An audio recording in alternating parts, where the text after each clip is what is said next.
तो आप लोगों को मेरी तरफ से जय हिंद। आज हम लोग एक बहुत ही इंपॉर्टेंट टॉपिक के बारे में बात करने वाले हैं। आज का टॉपिक बहुत ज़्यादा इंपॉर्टेंट है क्योंकि ये आप लोगों के लिए काफ़ी ज़्यादा यूज़फुल होने वाला है।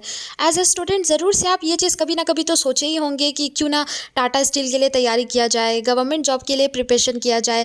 अक्सर हम लोग जब 10 पास या 12 पास करते हैं तो हम लोगों के माइंड में ऐसा थॉट आता ही आता है। हर किसी के माइंड में आता है, ज़्यादातर कभी पेरेंट्स ही डाल दिया करते हैं। पेरेंट्स का मानना ऐसा होता है कि अगर एक स्टेबल जगह में जॉब लग जाए तो आई थिंक पूरा फ्यूचर जो है वो बिल्कुल सेव हो जाता है। लेकिन अपना मन को कभी नहीं मारना चाहिए। जो मन करे वही करना चाहिए, चाहे उसमें कितना भी मुश्किल क्यों ना आ जाए। इसीलिए पेरेंट्स तो बोलेंगे, सुनना भी ज़रूरी है, लेकिन अपना मन का सुनना भी ज़रूरी है। इसीलिए यही चीज़ सोचते हुए आज टाटा स्टील के बारे में हम लोग बात करेंगे कि टाटा स्टील में जॉब पाना उसका एक्चुअली में क्या तरीका है। टाटा स्टील में जो भी इंसान का जॉब लगता है वो लोग क्या क्रैक करते हैं, किस तरीके से क्रैक करते हैं, क्या उन लोगों का स्ट्रैटेजी होता होगा, एग्जैक्ट कौन सा स्ट्रैटेजी होता होगा, इस बारे में हम लोग बात करेंगे। वैसे तो फॉर्म निकल चुका है बट या नेक्स्ट ईयर आने वाला है और ज़्यादा टाइम नहीं बचा है, तो अभी से जानना काफ़ी ज़्यादा ज़रूरी और काफ़ी ज़्यादा इंपॉर्टेंट है। इसीलिए ज़रूर से वीडियो पर बने रहिएगा।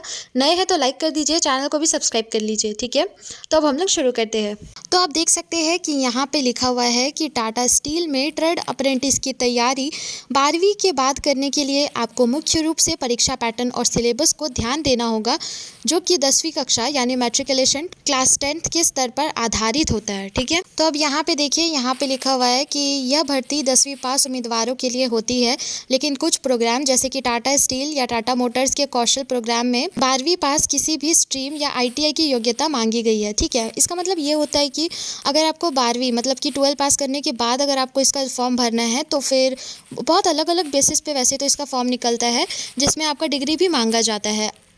एक्चुअली में इसका ज़्यादातर ITI का ही डिग्री मांगा जाता है, ये बात सच है। जब भी फॉर्म निकलता है तो हर साल ही ITI का डिग्री ज़्यादा तक मांगा जाता है। ठीक है, 12 पास के साथ साथ। अब यहाँ पे देखिए, यहाँ पे लिखा हुआ है कि अगर आपको फॉर्म भरना है यानी 10वीं के बाद जो अप्रेंटिस का फॉर्म निकलता है और अगर आपको वो भरना है तो एटलीस्ट 10th में आपका 70% आना ही चाहिए अगर आप जनरल है तो, और अगर आप ST SC या फिर OBC है तो फिर आपका 60% आने से भी चलेगा। हर साल ही यही निकलता है और इसी तरीके से निकलता है। ठीक है, इसमें कोई भी चेंजेस नहीं होता है। अब देखिए, अब यहाँ पे लिखा हुआ है कि आयु सीमा तो सभी को पता है, 18 से 25 या 30 के बीच हर कोई भर सकता है फॉर्म। जो भी है मेल फीमेल हर कोई भर सकते हैं। ठीक है, 18 से 25। अगर मान लीजिए कि आपका 18 नहीं है बट आप इस सब चीज़ आपके अंदर है, लाइक आपका 70% भी आया है और फिर भी आप भरना चाहते हैं तो फिर आपको उसके लिए वेट करना होगा।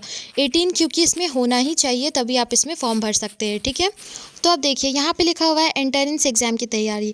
टाटा स्टील अप्रेंटिस की चयन प्रक्रिया में आमतौर पर लिखित परीक्षा, व्यक्तिगत साक्षात्कार यानी कि पर्सनल इंटरव्यू और चिकित्सा परीक्षण मेडिकल टेस्ट भी होता है। जैसे कि अगर अब ये मेन पॉइंट है। ठीक है, यहाँ पे बिल्कुल ध्यान से सुनना है। जब आप एग्ज़ाम देना शुरू करेंगे और बहुत सारा वीडियोस बहुत सारा चीज़ देखेंगे, कोचिंग भी लेंगे, तो फिर आपको रियलाइज़ होगा कि ये थोड़ा टफ हो सकता है, लेकिन ये इतना ज़्यादा भी टफ नहीं है क्योंकि फर्स्ट में आपका रिटन एग्ज़ाम होगा।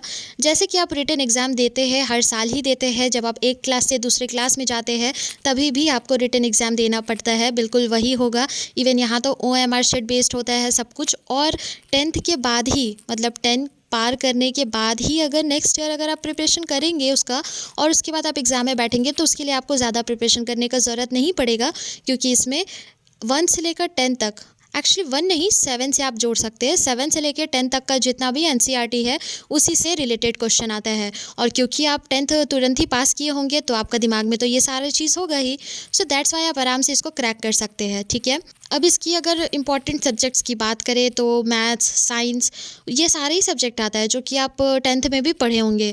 केमिस्ट्री, बायोलॉजी, ये सब सब्जेक्ट रहता है इसमें। ठीक है, सारा सब्जेक्ट आपका आएगा, कुल मिलाकर के 6 से 7 सब्जेक्ट रहेगा। इसीलिए ये ईजी भी है। इसीलिए हम कह रहे हैं कि अगर आपको प्रिपरेशन करना भी है तो मान लीजिए कि आप 10 का ही प्रिपरेशन कर रहे हैं, ऐसा समझ करके चल सकते हैं। इंपॉर्टेंटली यहाँ पे होता है मैथ्स, इसीलिए 9 और 10 का मैथ्स को आराम से अच्छे से उस पर फोकस के साथ साथ काम करना पड़ता है, क्योंकि अक्सर लोग वहीं अटक जाते हैं, इसीलिए उसका सबसे ज़्यादा ध्यान रखना है। ठीक है, अगर मान लीजिए आपका काफ़ी टाइम हो गया है, फिर आप प्रिपरेशन करना चाहते हैं तो भी कोई दिक्कत नहीं है, थोड़ा सा ज़्यादा मेहनत लगेगा, चलिए मान लेते हैं 1 महीना एक्स्ट्रा लगेगा, लेकिन आप भी क्रैक कर जाओगे। ठीक है, देखो अब यहाँ पे लिखा हुआ है कि करंट अफेयर्स और सामान्य ज्ञान, हाँ ये करंट अफेयर्स इसमें एक्स्ट्रा ऐड हो जाता है, और जनरल नॉलेज तो जनरल नॉलेज होता है, इतना नॉलेज तो सभी को होता है, तो डोंट वरी। अच्छा, अब देखो यहाँ पे लिखा हुआ है कि परीक्षा में 100 प्रश्न हो सकते हैं, जिसके लिए 90 मिनट का समय मिलता है, और इसमें नेगेटिव मार्किंग 0.25 भी हो सकता है। अच्छा, ये 0.25 भी हो सकता है, ऐसा इसीलिए लिखा हुआ है क्योंकि सारा साल में, मतलब जितना भी साल में अप्रेंटिस निकलता है तो सब साल का अलग अलग रहता है। ठीक है, ये जो नेगेटिव मार्किंग होता है ये अलग अलग होता है, इसीलिए आपका 100 प्रश्न हो सकता है, बिल्कुल हो नहीं सकता, 100 प्रश्न ही होता है, और आपको 90 मिनट का टाइम दिया जाएगा। 90 मिनट के अंदर आपको 100 प्रश्न सॉल्व करना होगा। अगर आपका एक आंसर गलत होता है तो 0.25 अंक काटा जाएगा। ठीक है, ये है इसका रूल, और सब कुछ OMR बेस्ड ही होता है, कोई भी आपका full written exam long answer ऐसा जैसा कुछ भी नहीं होता है। ठीक है, अच्छा यहाँ पे देखो, यहाँ पे लिखा हुआ है कि 10वीं कक्षा की NCERT के पाठ्य पुस्तक पर ध्यान दें। बिल्कुल सही बात है, ये तो सभी को पता है। सबसे इम्पॉर्टेंट होता है यहाँ पे NCERT, जो कि आपको पढ़ना काफ़ी ज़्यादा ज़रूरी है। इसको आप कहीं से भी डिच नहीं कर सकते हैं, इसको तो पढ़ना ही पड़ेगा। गणित में बहुपद और 2 चर वाले रैखिक समीकरण, खैर ये तो सिलेबस है और ये हर साल ही चेंज होता है, तो इसके बारे में तो अभी नहीं बात कर सकते हैं। अब नेक्स्ट ईयर ही देखेंगे क्या होगा सिलेबस। अदरवाइज़ या जो हम लोग 10th में ही पढ़े होंगे वही आएगा, इससे ज़्यादा और कुछ भी नहीं आएगा। एक्चुअली सबसे मेन बात पता है क्या है कि जब हम लोग प्रिपरेशन कर रहे थे, जब हम लोग 10th पास किए थे, तो वाकई में बताने वाला कोई नहीं था कि 10 के बाद इतना सारा अपॉर्चुनिटीज़ होता है, 10 में मार्क्स लाना क्यों ज़रूरी होता है, ऐसा सब कोई भी बताने वाला नहीं था। पर्सनल एक्सपीरियंस के साथ बता रहे हैं, ऐसा बिल्कुल भी आइडिया नहीं था, इसीलिए किसी भी तरीके से ओके चलो पास हो जाते हैं, क्या फ़र्क पड़ता है, ये सोचते हुए आगे बढ़ गए। लेकिन उसके बाद रियलाइज़ हुआ कि नहीं, 10th में मार्क्स लाना काफ़ी ज़्यादा ज़रूरी था शायद।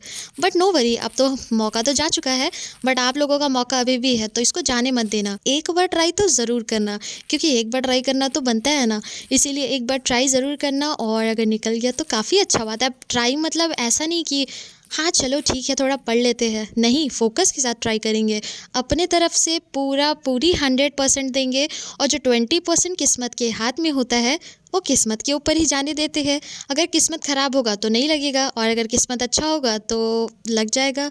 और ये कितना अच्छा चीज़ है, जब इसका ट्रेनिंग चल रहा होगा ना, तो ट्रेनिंग के समय भी आपको 7,000 से 15,000 तक के बीच का ऐसे कुछ अमाउंट आपके अकाउंट में हर महीना आएगा। ठीक है, और जब ट्रेनिंग हो जाएगा उसके बाद फिर आपका प्रॉपर सैलरी भी आएगा, अच्छा खासा सैलरी होता है, आई थिंक 30,000 कि 35,000 इसका सैलरी स्टार्टिंग होता है, और फिर उसके बाद आपको क्वार्टर मिलेगा, घर मिलेगा, ये सब बहुत सारा चीज़ ऐसा होता रहता है। तो ये बहुत ही अच्छा जॉब है, बहुत ही अच्छा अपॉर्चुनिटी होता है 10 के बाद, इसीलिए ज़रूर से एक बार ट्राई करना है नेक्स्ट ईयर। और आई थिंक इसका फॉर्म मार्च अप्रैल के बाद निकल जाएगा, तो इसीलिए ट्राई करना मत भूलना, फॉर्म भरना भी मत भूलना। लेकिन हाँ, उससे पहले भी और भी अच्छे से वीडियोज़ हम लेकर के आएंगे कि किस तरीके से आपको भरना है फॉर्म, किस तरीके से एग्जैक्ट प्रिपरेशन करना है, तो उसके लिए भी रेडी रहना। चलो फिलहाल के लिए इस वीडियो को यहाँ पे क्लोज करते हैं। वीडियो पसंद आया हो तो ज़रूर से लाइक कर देना, चैनल को सब्सक्राइब कर देना, और वीडियो को शेयर करना मत भूलना अपने दोस्तों के साथ, ताकि सभी को ये इन्फॉर्मेशन मिल सके और सभी को ये आइडिया मिल सके। तब तक के लिए जय हिंद, कल हम फिर आएंगे ऐसे ही और इंटरेस्टिंग वीडियोज़ लेके। लाइक, सब्सक्राइब एंड शेयर करना मत भूलिएगा।